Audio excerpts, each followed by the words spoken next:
السلام علیکم دوستو، میں ہوں آپ کا دوست محمد عاشق۔ آج جس پھل کے بارے میں میں آپ کو بتانے لگا ہوں اس کے صرف فائدے ہی فائدے ہیں، نقصان کوئی نہیں۔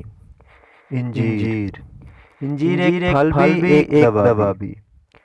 اگر میں آپ کو انجیر کے فوائد بتاؤں تو آپ حیران رہ جائیں گے کہ انجیر میں ایسی کیا بات ہے جس کی اللہ پاک نے قرآن پاک میں قسم کھائی ہے۔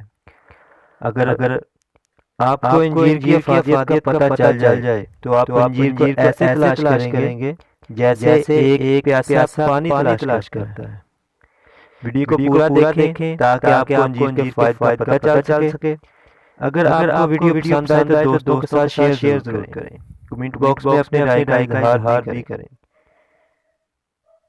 نئے آنے والے دوستوں سے گزارش ہے کہ اس چینل کو سبسکرائب ضرور کریں اور ساتھ ہی بیل کے آئیکن کو بھی پریس کر دیں تاکہ ہر نئی آنے والی ویڈیو آپ تک بر وقت اور بآسانی پہنچتی رہے اور آپ کے علم میں اضافہ ہوتا رہے۔ شکریہ۔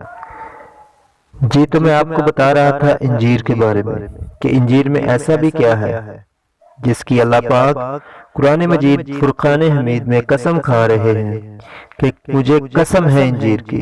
سبحان اللہ۔ اچھی بات پھیلانا بھی صدقہ جاریہ ہے۔ انجیر کا تازہ پھل کھانا تو ویسے بھی کئی بیماریوں میں شفا ہے۔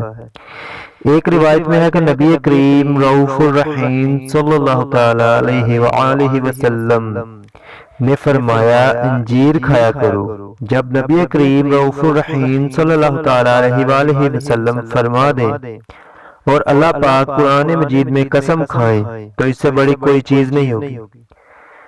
بعض حکمہ یہ کہتے ہیں کہ انجیر کے 4 یا 5 دانے لیں، ان کو اچھی طرح دھو لیں، ایک گلاس پانی لے کر اس میں ڈال کر اوپر سے ڈھکن دے کر رکھ دیں، صبح و نہار وہ پانی بھی پی لیں اور انجیر کے دانے بھی کھا لیں تو قوت باہ یعنی مردانہ کمزوری میں بہت نہیں بلکہ بہت زیادہ فائدہ ہوگا۔ شادی شدہ تو یہ ضرور کریں، بہت فائدہ ہوگا انشاءاللہ۔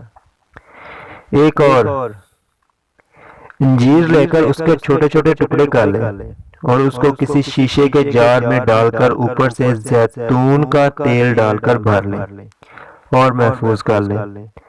ناشتے کے وقت ان میں سے 2 یا 3 ٹکڑے کھانے سے مردانہ کمزوری کبھی بھی نہیں ہوگی انشاءاللہ۔